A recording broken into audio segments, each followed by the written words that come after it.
हम सुनेंगे कुछ अन्य तीर्थों का वर्णन और राजा असी नर की कथा।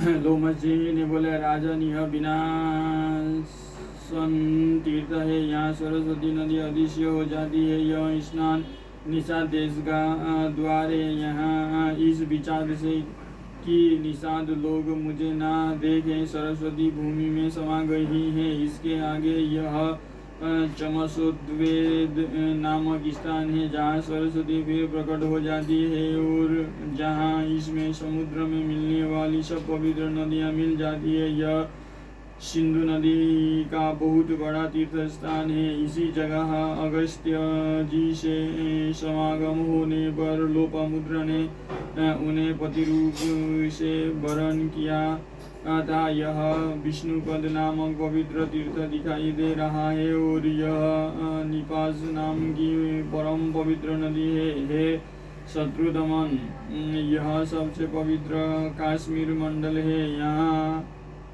अनेकों महर्षि निवास करते हैं। तुम भाइयों के सहित उनके दर्शन करो। यह मानसरोवर का द्वार दिखाई दे रहा है। इस तीर्थ में एक बड़े आश्चर्य की बात है, वह यह कि जब एक युग पूरा होता है तो यहाँ श्री पार्वती जी और पार्षदों के सहित इच्छानुसार रूप धारण करने वाले श्री महादेव जी के दर्शन होते हैं। जितेंद्रिय और श्रद्धावान बाजक लोग अपने परिवार के हित की कामना से इस सरोवर पर क्षेत्र मास में स्नान करके श्री महादेव जी का पूजन किया करते हैं। यह सामने उच्चानक तीर्थ है। इसके पास ही यह कुशावन सरोवर है। इसमें कुशय नाम के कमल उत्पन्न होते हैं। पांडुनंदन, अब तुम भृगुतुंग पर्वत को देखोगे। पहले समस्त पापों को नष्ट करने वाली इस विवस्था नदी के दर्शन करो। ये यमुना की ओर से आने वाली जला और उपजला नाम की नदियां हैं।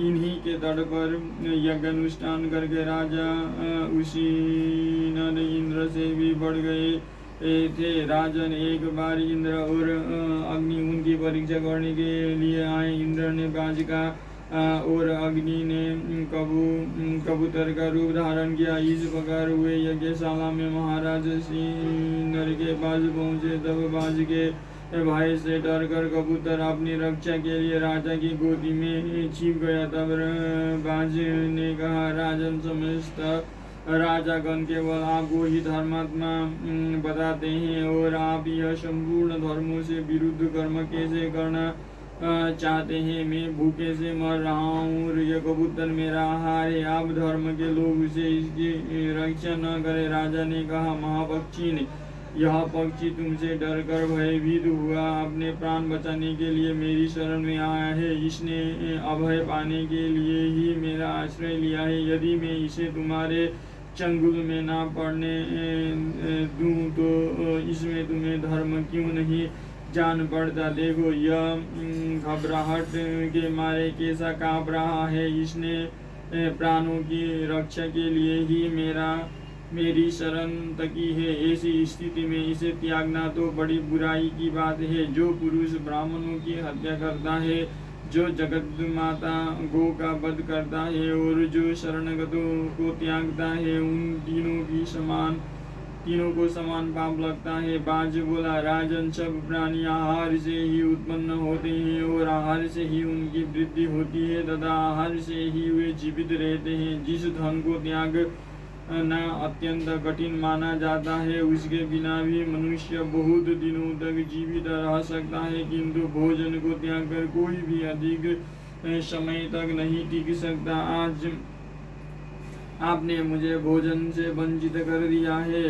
इसीलिए मैं जी नहीं सकूंगा और जब मैं मर जाऊंगा तो मेरे स्त्री बच्चे भी नष्ट हो जाएंगे। इस प्रकार इस कबूतर को बचाकर आप कहीं प्राणियों के जान को ग्राहक हो जाएंगे। जो धर्म दूसरे धर्म का बाधक हो वो धर्म नहीं, कुधर्म ही है। धर्म तो वही है जिससे किसी दूसरे धर्म का विरोध ना हो। जहाँ दो धर्मों में विरोध हो वहाँ छोटे बड़े का विचार कर जिसका किसी से विरोध ना हो उसी धर्म का आचरण करे। अतः राजन, आप भी धर्म और अधर्म के निर्णय में गौरव और लाघव पर दृष्टि रखकर जिसमें विशेष पुण्य हो उसी धर्म के आचरण का निश्चय करें। इस पर राजा ने कहा, पक्षी प्रवर, आप बहुत अच्छी बातें कह रहे हैं। क्या आप साक्षात पक्षीराज गरुड़ है? इसमें तो संदेह नहीं है। आप धर्म के मर्म में अच्छी तरह समझते हैं। आप जो बातें कह रहे हैं वे बड़ी ही विचित्र और धर्म संपन्न है।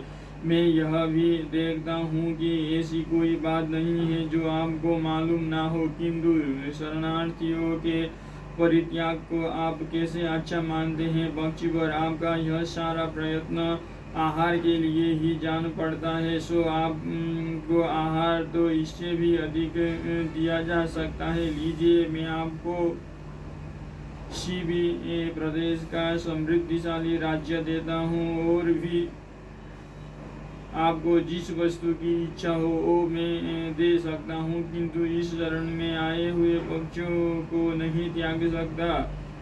विहगवर, जिस काम के करने के पास इसे छोड़ सके वो मुझे बतलाइए, मैं वही करूँगा, किंतु इस कबूतर को तो नहीं दूंगा।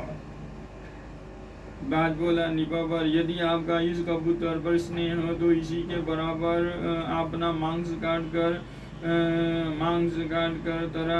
तराजू में रखिए। जब वो तोल में इस कबूतर से बराबर हो जाए तो वही मुझे दे दीजिए, उसी से मेरी तृप्ति हो जाएगी। लोमस जी ने कहा, राजन, फिर परम धर्मज्ञ उसी नर ने अपना मांस काट कर तोलाना आरंभ किया। दूसरे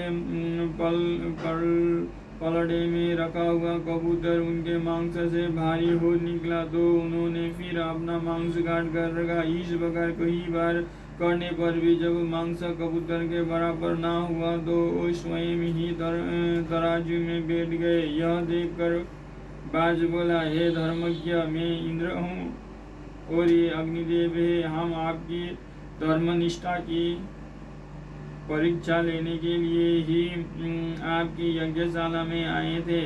राजन, जब तक संसार में लोगों को आपका स्मरण रहेगा तब तक आपका श्रेयस निश्चल रहेगा और आप पुण्य लोगों का भोग करेंगे। राजा से ऐसा कहकर वे दोनों देवलोकों को चले गए। महाराज, यह पवित्र आश्रम उसी महानुभाव राजा उसी नर का है। यह बड़ा ही पवित्र और पापों का नाश करने वाला है। आप मेरे साथ इसके दर्शन करें।